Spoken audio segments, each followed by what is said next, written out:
যারা পুণ্যস্নান করেছেন সে সংখ্যাটাও কম না, 50 কোটির উপরে।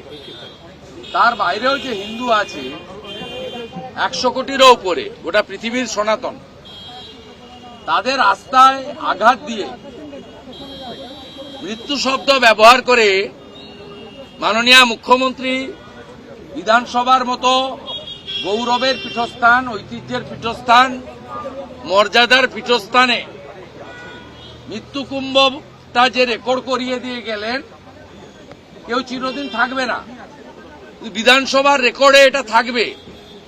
আবার যখন 144 বছর পরে মহাকুম্ভ হবে, সেদিন ইতিহাসে পাওয়া যাবে যে 2025 সালে মহাকুম্ভের দিন পশ্চিমবাংলা, এত বড় একটি রাজ্য, 11 কোটি জনসংখ্যা, স্বামী বিবেকানন্দ, শ্রী চৈতন্যদেব, স্বামী প্রণবানন্দ, ঠাকুর রামকৃষ্ণ দেবের মাটি, সেই মাটিতে এমন একজন মুখ্যমন্ত্রী নির্বাচিত হয়েছিলেন বা জনগণ করেছিলেন, যিনি মহাকুম্ভকে মৃত্যুকুম্ভ বলে রেকর্ডে রেখে দিয়ে গেলেন। কোন আলাপচারিতা বা রাজনৈতিক ভাষণ করতে গিয়ে এবং তার এতটুকু অনুতাপ নেই।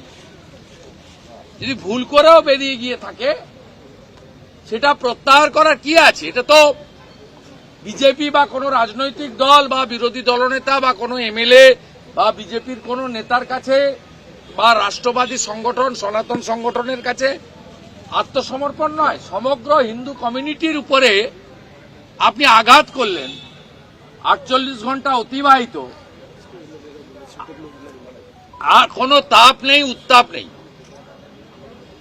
কোনো তার অনুশোচনা নেই। রাজ্যপাল মহোদয় প্রপারলি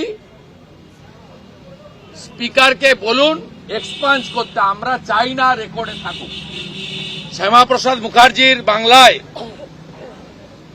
এই বাংলাতে রেকর্ডে এই শব্দ যেন না থাকে আমরা বলেছি।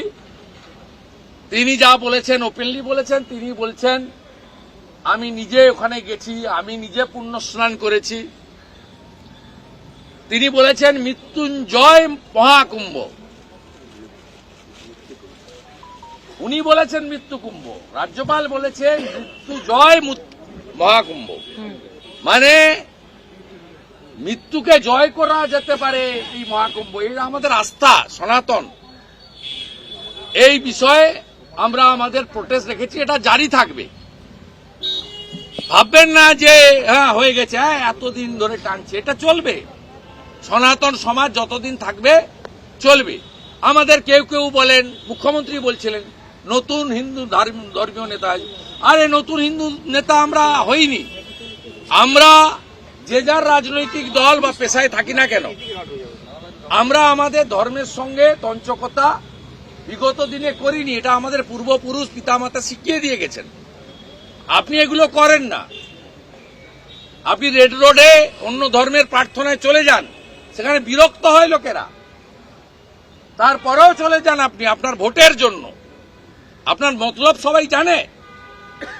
আর আমাকে বিশেষ করে ইঙ্গিত করে আপনি অনেক কথা বলেছিলেন যে নতুন হিন্দু ধর্মীয় না। আমি হিন্দু ধর্মীয় নেতা নই। হিন্দু ধর্মীয় নেতা শঙ্করাচার্যরা, আখড়ার যারা নেতৃত্ব দিচ্ছেন,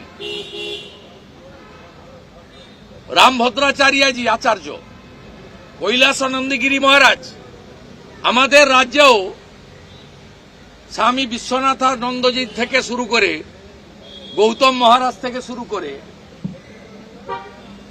আমাদের সুবীরানন্দজি মহারাজ থেকে শুরু করে, ইস্কনে জয় পতাকা স্বামী থেকে শুরু করে কার্তিক মহারাজ পর্যন্ত, এরা ধর্মীয় নেতা, আধ্যাত্মিক চেতনা জাগ্রত করছেন।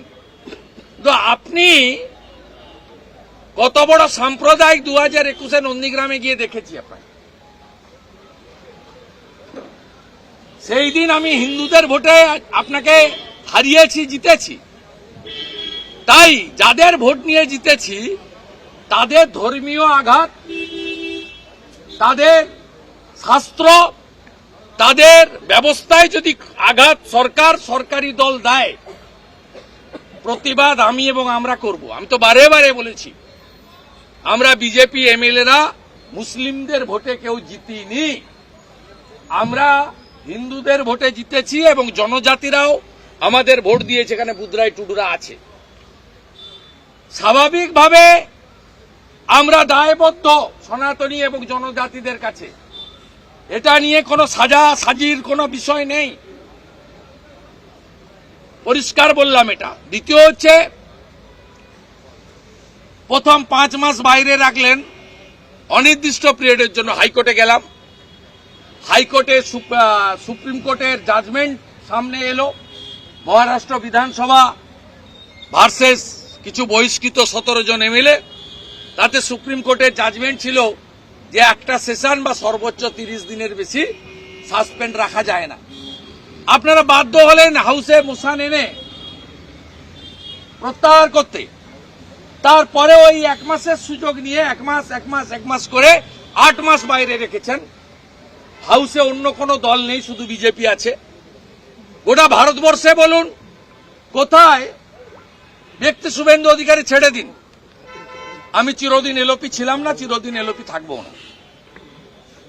এলওপিকে বাদ দিয়ে বাজেট সেশন, রাজ্যপালের ভাষণ, প্রথা কি? বিধান রায়, জ্যোতিবাবু, সিদ্ধার্থবাবু, সেই সময় থেকে হরিপদ ভারতী, সেই সময় থেকে প্র্যাকটিস কি? রাজ্যপালের ভাষণে 1 বছরের সরকারের কাজ তুলে ধরা হয়। বিরোধী দলনেতা মুখ্যমন্ত্রী বলার আগে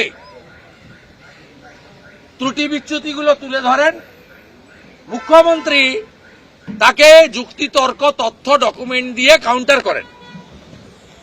আপনি বলুন, বিরোধী দলনেতা এবং এমএলএদেরকে বাইরে রেখে 1 ঘন্টা 22 মিনিট লাইভ টেলিকাস্ট, এই রাজ্যে বাজেট লাইভ টেলিকাস্ট হয় না। কত গুরুত্বপূর্ণ জিনিস সেখানে বিরোধীদের বলার দরকার নেই। আপনার কোনো কর্মচারী তাকে দিয়ে বলান। আপনি নিজেই বলেছেন ট্রেডমিল করতে করতে বাজেট করি। তা আপনার ট্রেডমিলে তৈরি করা বাজেট লাইভ হয় না কেন? লক্ষ লক্ষ কোটি কোটি লোক বাংলার অপেক্ষা করে থাকে যে কি হচ্ছে বাংলায়, কত চাকরি হবে, কর্মচারীদের কি হবে, কৃষকদের জন্য বেনিফিট আছে কিনা, ভাতা বাড়লো কিনা, নতুন থানা হবে কিনা, হসপিটাল হবে কিনা, হেলথ সেক্টরে কিছু ফেসিলিটি পাবো কিনা, বিদ্যুতের বিল ছাড় হবে কিনা, কতগুলো ইন্ডাস্ট্রি হবে, ল্যান্ড পলিসি কি হবে, চা বাগানের কি হবে, টাইগার হিল সুন্দর পাহাড়ের কি হবে, সুন্দরগ্রাম বনের কি হবে, পুরুলিয়া বাঁকুড়া ঝাড়গ্রামের কি হবে। অধিকাংশ গ্রামে জল নেই পুরুলিয়া বাঁকুড়াতে।